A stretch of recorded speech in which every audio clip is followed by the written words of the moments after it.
Sejumlah kepala daerah resmi dilantik Presiden Prabowo Subianto di Istana Kepresidenan pada Kamis 20 Februari kemarin. Di antara yang dilantik, terdapat Gubernur dan Wakil Gubernur Wayan Koster dan Giri Prasta yang kembali dipercaya memimpin Provinsi Bali.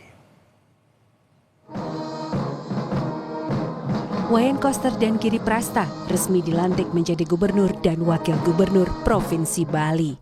Sebagai pejabat incumbent, Wayan Koster berkomitmen untuk makin fokus melayani kepentingan masyarakat Bali selama masa jabatannya hingga 2030 mendatang.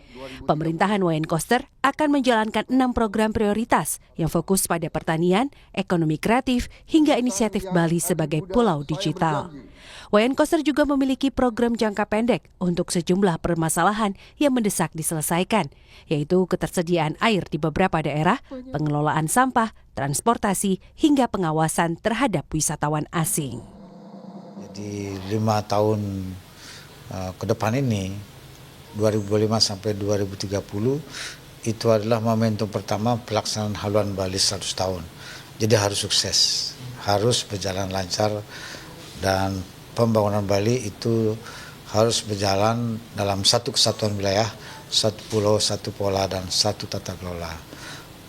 Ada 6 bidang prioritas yang dicanangkan dalam visi Undang-Undang Strategis ke Bali untuk 5 tahun ke depan, dan juga ada program jangka pendek yang harus mendapat perhatian khusus mendesak sifatnya, seperti masalah yang belakangan ini muncul, yaitu sampah, kemudian kemacetan, kemudian masalah air, kemudian juga banyak pelanggaran-pelanggaran sesuatu yang tidak semestinya terjadi, seperti wisatawan nakal. Wayan Koster berupaya agar Bali tidak bergantung sepenuhnya pada pendapatan dari sektor pariwisata saja. Saat ini, pendapatan Bali didominasi sektor pariwisata, yaitu sebesar 65%. Menurutnya, diversifikasi ekonomi menjadi langkah penting untuk memastikan masa depan Bali yang lebih mandiri. 6 sektor unggulan ini itu akan dijadikan sebagai suatu strategi untuk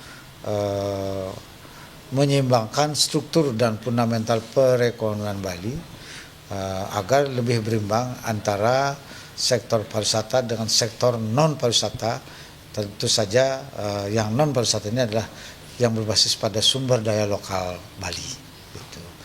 Jadi ini yang akan dilakukan agar perekonomian Bali agar tidak lagi bergantung pada dominasi satu sektor pariwisata.